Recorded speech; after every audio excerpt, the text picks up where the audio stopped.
everyone, and welcome to today's Drama Hospital recap. As always, don't forget to subscribe so you don't miss any of our videos or recaps. Let's get right to it because it was a big day. So let's get right to it. At the Freeman Clinic, or Friedman, I'm not quite sure at this point, Carly is visiting Morgan. She tells him about Jason and his memories, and she draws parallels of things turning around when you least expect it.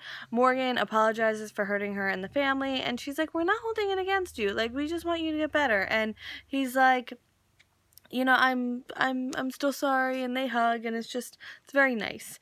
And they talk about Kiki, and he cares about her, but I think they may be on different pages. At the Metro Court, Ava's back. Kiki's back at work, so of course Ava's bothering her at work, because what else would you do? And Ava has something to talk to her about. She's ready to re-embrace her children, and Kiki's like, cool, and walks away. So Kiki wants to stay with Franco to help stabilize them, and she doesn't exactly want to move back in with her mother. And Ava wants Kiki and Avery to leave Port Charles with her, but only for a few days. Yeah, okay. And Ava says she, might really be able to consider Sunny being a part of Avery's life if, they got away, and, Kiki could really talk to her about it in a relaxing situation. And I was like, really? These are the reasons I don't like Ava, okay? These little manipulative reasons. So yeah, such a scam.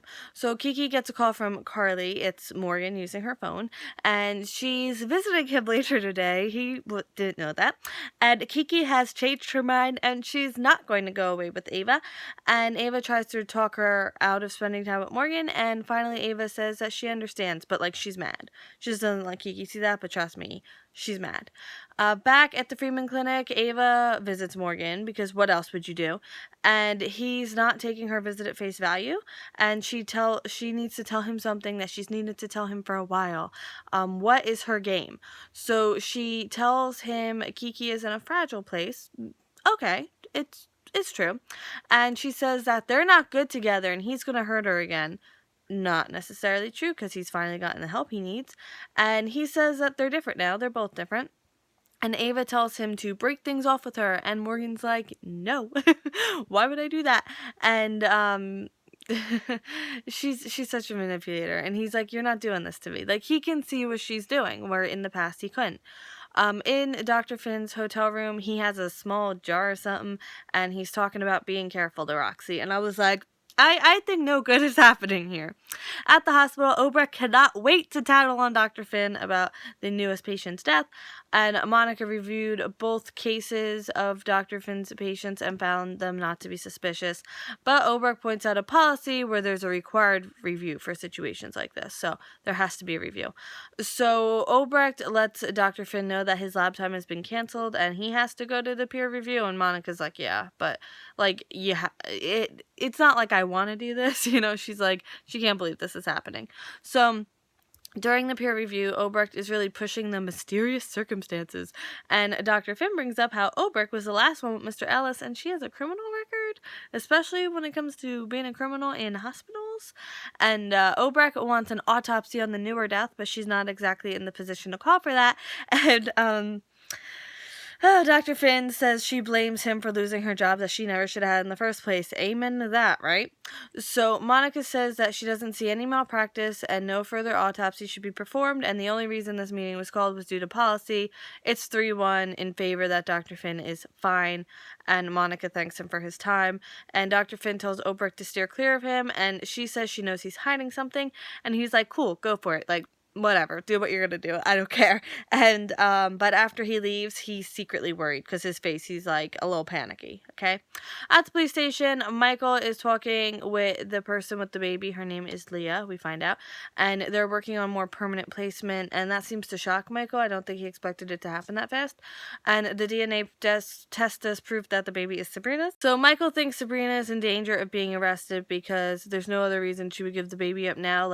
She has has done like criminal things, but she's not like a wanted criminal, you know? So Michael tells Dante about Sabrina's aunt and how she would know where Sabrina is, or possibly could be connected with this whole thing.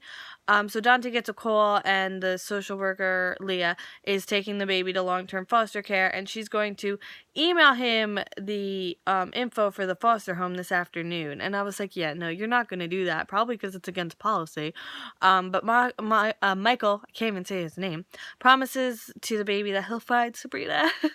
So someone with the same first name as Sabrina's aunt traveled from San Juan to New York and back 2 days ago, but the aunt never made it home, and there's no trace of her. At the Quartermaines, Ned and Dylan come in, and they want to talk about the baby. Tracy says that she was Sabrina's friend, and that's why she left the baby for her, and they're like, you don't like to make friends. And Tracy's like, but I did make a friend. Me and Sabrina were really close.